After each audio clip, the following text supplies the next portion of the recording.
Well, in '87, you guys get back to the finals again with the Celtics again. Now, you actually set an NBA Finals record. You hit 6 3 points off the bench. You hit 6 3 pointers off the bench. And how do you feel this series actually went? Well, we knew we had Boston's ass then. They weren't about to come back. And it was, I think once we adjusted to the physicality that they put on us in 84, and we understood that the best way to beat them was going to be make it a track meet, we knew we were going to win. It was just a matter of how many games it was going to take us to do it in 7, 5, 4, whatever it was. But that was a series that was really that was a no nonsense series for us because we knew what we wanted to accomplish. And as far as me hitting the 6 3 pointers in the real 3 point shot back then, because that line was way out there, Yeah. it was all down to where that they were trying to play the game with us. As far as like Larry would always guard me because I was supposed to be the weakest offensive player. So that whole summer I worked on shooting. And I came back, and I remember the first time he backed up off me when I got the ball, and he got backed up, and he goes, shoot it. Shoot it. You ain't got no jumper. And I hit my first one. Get the ball again. Back. Shoot it. Shoot it. You ain't got no jumper. So I hit my second one. The third time I got the ball, I said, motherfucker, you better come guard me because I can shoot. So I hit my 6 3 pointers. And that was, of course, I'm wide open. And after that, he started getting the hand up. But it was too late because I was what the young kids call on fire. Well, yeah, you guys won the series 4-2. And as you guys are celebrating, Riley guaranteed that you guys win the championship again in 1988.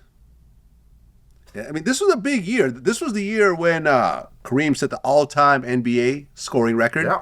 which LeBron ended up beating in 2023. You guys are on fire, and now we get into that next year, and you guys get into the finals against the bad boys, Detroit Pistons. That was strategically done by Coach Riley, and that's why I say that he's probably one of the ultimate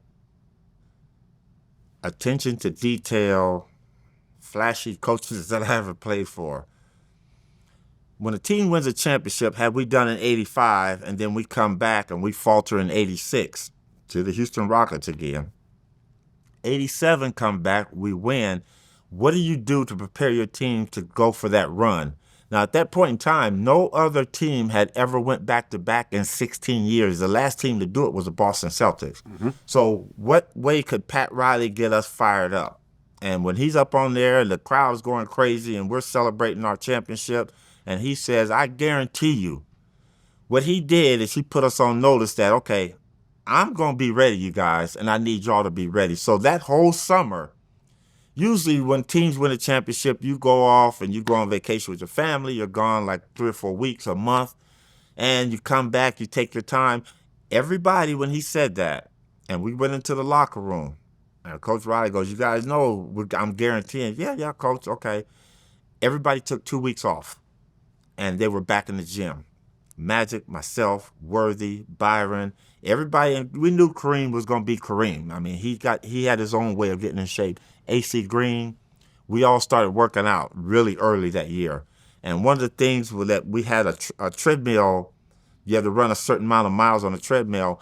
Everybody's whole level went up. Whereas the year before you ran 2 miles, now you ran 2.5 miles or 3 miles. You ran for 15, 20 minutes longer on the treadmill. So that was something done by Pat Riley to get us ready. And most teams use training camp to get into shape.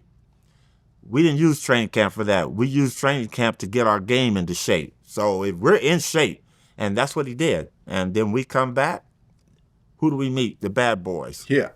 Who I call the bad kids, because you know what? They weren't really, they were intimidating, but we knew that what we had to do. Now, the funny part, what people don't realize about that is that Isaiah Thomas, 87, 86, 85, Isaiah Thomas and Magic were close friends, and Isaiah was following us around. He was at all our championship games. You see him in the locker room, and he would just be standing there.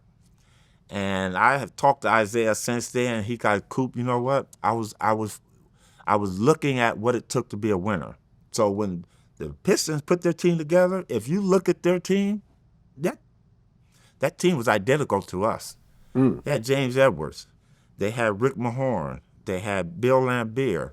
They had three guards the way we had myself, Byron, and Magic. They had Vinnie Johnson, Dumars, and Isaiah. They matched up with it. They had a defensive demon, Dennis Rodman, coming into his own. They had John Sally, who could deal with James Worthy. So they were identical to us. But they didn't know what it took to win. So when we beat them in 88, it was like, one, we did something no other team hadn't done in a while, and that's win the first team back-to-back in 16 years. But we were setting the stage up for our collapse, because when we beat them, I guarantee they did the same thing. So now we see them in 89. We're talking three-peat. They talking about just winning the championship. And that dreaded number comes up again, 444. It comes on with being swept. Magic got hurt. I think Riles really went after us. I don't think he pushed us to the degree where it hurt. I just think things were just set up for Detroit to win their first championship. Yeah, but winning that last one, you became one of only 3 Lakers, with Magic and Kareem being the others, to have 5 rings. Yeah. How did it feel to have 5 rings, a ring on every finger? You know, it felt surreal. And now that I look back on what we were doing, I'm very fortunate, blessed, and lucky. But I just felt that the groundwork had been laid in 1980 for that accomplishment to happen. And I'm just so honored and proud and pleased that I was there the whole time with Magic and Kareem, that whole ride. I got half of what Bill Russell has. I got 5, and Bill Russell got 10. Right. So I won't get that opportunity to work on these other 5. But you know what? To have those 5 with the group of men that I played with, man, we were such like a brotherhood. We love each other to this day. We enjoy each other, and we had a Laker reunion. And everybody, obviously a little bald, a little fatter, a little slower, a little older. But you know what? When I see those guys, I see them from 1980. I see Magic with hair. I see us thin. I see Jamal Will. I see Kareem with an afro. I see Michael Cooper with an afro. So it's so much fun. But I'm very, very blessed to have those 5 championships. Well, yeah, I mean, you touched on this already. That next year, 88, 89, that was pretty much the end of Showtime. Kareem, that was his final season, and you guys end up getting swept by the Pistons 4-0. Well, that was a situation of where you have run your run. You know, you had your run. We had a great decade in those 80s. And obviously everybody's getting a little older. Like you said, Kareem was on his farewell tour. And I think Coach Riley had run his course too. I think so with the change, you know, with that comes, management has to make some decisions. I ended up leaving that year. They brought in new players, and now when you make those kind of adjustments to a championship team, you're going to lag a little bit. And, you know, like I said, I left, went to Italy, and then they ran up against a buzzsaw against Chicago Bulls that next year. But 1989 wasn't so much as a farewell swan song. It was more of we had run our course.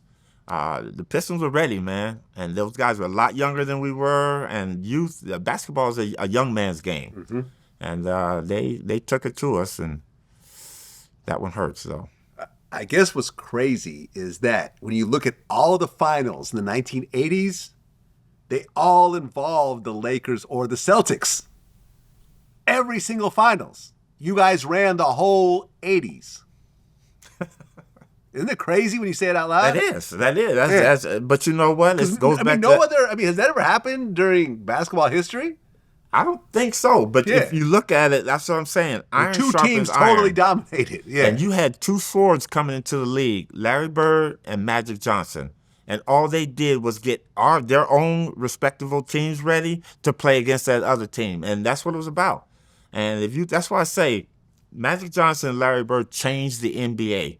They made it fun to pass the basketball. They brought teamwork back into basketball. They brought the joy of being back in the basketball. And they brought that work ethic a bit back to basketball, the NBA. The NBA at one time was just like, okay, I got there, bunch of guys making money, the talented players do everything. No, they brought all the aspects of what Dr. Naismith meant this game to be about. Together, everyone achieves more. And without those guys, and I think that is why we had the most finals in a decade run than almost any era in basketball. No, true. Yeah.